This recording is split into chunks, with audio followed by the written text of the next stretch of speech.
honeycrunchers, and welcome back in another episode of BornPrettyStore Unboxing.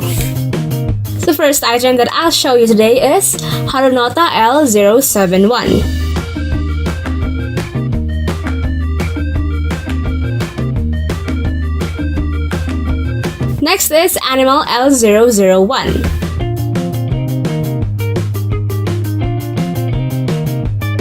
Next is BornPrettyStore's newest rainbow handle clear stamper.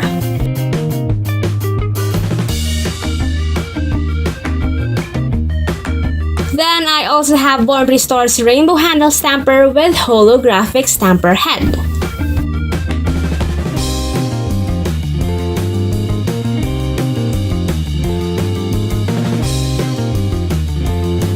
All of these items were sent to me by the company for review. If you enjoyed today's video, don't forget to hit like, share, and subscribe. That's it for today, guys. Thank you so much for watching, and I'll see you on my next video. Bye!